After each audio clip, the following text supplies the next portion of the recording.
ሚስትየው ናት እሷ የካራክተር ሚስትየው ስትል ደግሞ ያው እንዳገባ ስለሚታወቅ እሷ ናት ወይ እንዳይባል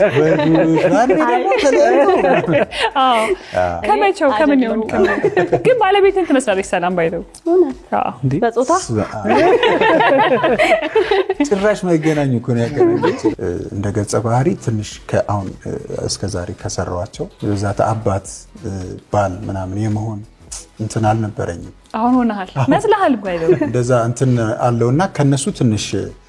ለየት ያለ ነገር አለ ከኮሜዲያንነት ወጣሃል ማለት ነው ኮሜዲያን ነኝ እንዴ እንጃ በጣም ተጫወተናል ገጸ ባህሪዋም ትለያለች እኔም በያደኩ ነው መሰለኝ አሁን ባለ ትዳር ደግሞ መጥቻለሁኝ የእውነተኛ ህይወትሽ ባለ ትዳር ነሽ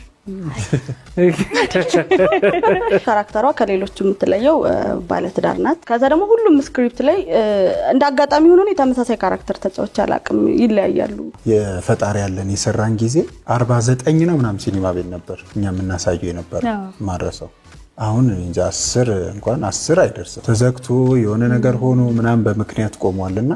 እንደዚህ የማሳየት እድል ይመጣና አሁን ለምሳሌ ወረፋ መጠብቂባቸው ይሆናሉ ሲኒማ ቤቶቹ ትንሽ ስለሆኑ ቲያትር ደግሞ ሲሆን ይበልጥ ደግሞ በደንብ በቃ በኩራት እየተንቀሳቀሱ አሉ ብለን የምናስባቸው ብሔራዊና ሀገር ፍቅር ደግሞ ናቸው እንጂ ሌላ እድል የለውም ነበር ከጭባ ምን ለየት ያደርጋል እዚህ ላይ ተጫወተው ካራክተር ይገናኙ አሁን ስቲፍ እንዳለው ይሄ ትምርታዊ ነገሩ ይሄ ልናስተምር የፈለግንበት መንገድ ወይም ሰው እንዲገባ የፈለግነው ዋናው መልእክቱ ትልቅ ሆኖ ግን ያቺኛዋን ነገር እንዲ በጨዋታ ኮሜዲ ስለሆነ ዘውጉ በጨዋታ ያዋዛን አሪፍ ጊዜ አሪፍ ቆይታ አድርጎ ሰው ግን በዛው ማጋጣሚ ያው ብራምባርም ሲባል ብዙ ነገሮች ወደ አእምሮአችን ይመጣሉና እኔ ብራምባር ሲባል ብራምባር ሰበረሎ የሚላልኩትም ለዛ ሰበረሎ የሚለው ነገር ነው የሚመጣብን